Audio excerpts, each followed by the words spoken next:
Hello guys, this is Mrs. Grella.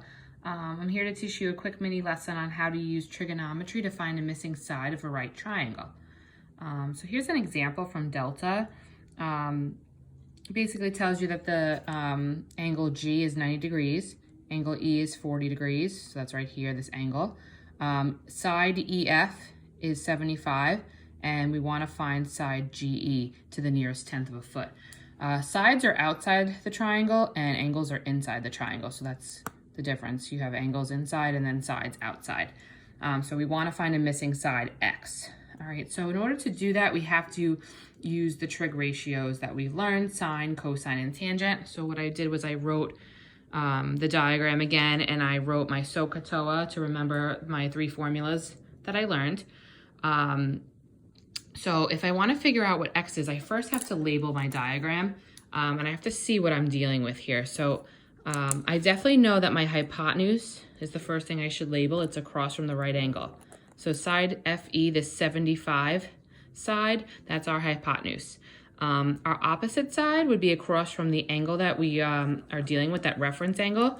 Since 40 is the angle we're given, let's use that as the reference angle. So anytime you're given an angle, use that as the reference angle. Across from that would be my opposite side, and then that would leave X as my adjacent side. All right, so those are my three sides.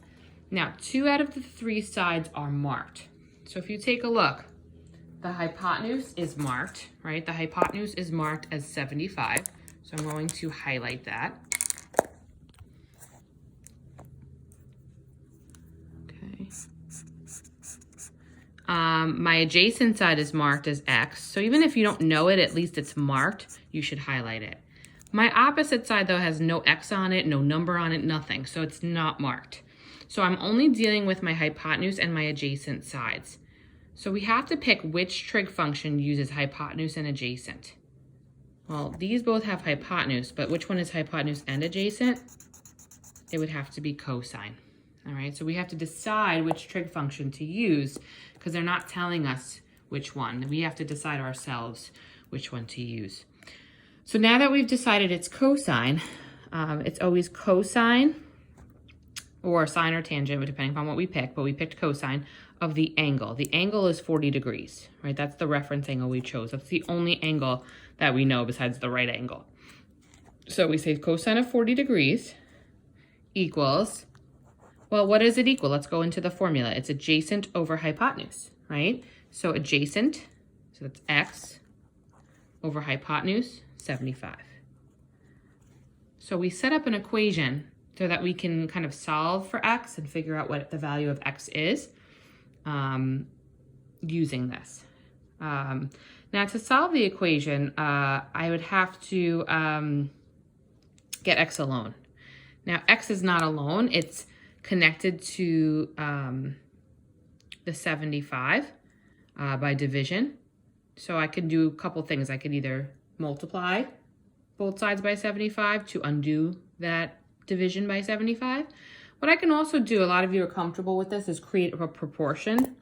All right, so what I can do is I can put the cosine of 40 over 1. I could put any number over 1, right? And it would be equivalent, right? Anything divided by 1 is itself. So what I can do now is I could have a fraction equal to a fraction. I can actually cross multiply and solve for the value of X. So let's do that. 1 times X. 1 times X would be 1X, or just X. Bring down my equal sign. Now I have 75 times cos 40. 75, I don't really know what that is, but that's okay. I'm just gonna write down right now. That's what I'm doing. X, whatever X is, it's gonna be equal to 75 times the cosine of 40. All right, well, I have to figure out what this is. So that's where I have to go to my calculator. I need my graphing calculator for this, or a scientific if you don't have your graphing. What I want you to do first with the graphing calculator is I want you to make sure it's in degree mode because we are working with 40 degrees. There are other modes for higher levels of math that you will maybe, look at in the future, but we will not use that this year. So when you hit mode, just make sure degree is highlighted. See how on mine, degree is not highlighted. I have to go to degree and hit enter. And now I'm in degree mode, and I have to be in that mode every time I do trigonometry questions. So again, it was mode, and just make sure degree is highlighted. If it is, you're good to go. All right, so let's get out of this. Let's click clear. So now, since I'm in degree mode, I'm going to type in 75 times cosine of 40. So 75 times cosine. See the sine, cosine, and tangent buttons? They're right here. So you would just hit cosine. And then a parenthesis opens up. A parenthesis opens up so that you can put in an angle. You can't do the cosine or sine or tangent without an angle. So the angle would go in parentheses. That's the 40, not the 75. All right, so we usually get a decimal for these, and that's why they asked us to round it to the nearest tenth on delta, nearest tenth of a foot. So we have 57.4 or 57.5. Well, look behind it. It's a 5. 5 or more, we raise the score, so it's going to be 57.5. All right, and that's in feet. All right, so if I go down to my delta, I'm going to type in the answer,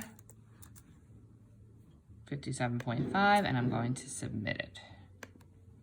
Good, and I got it right.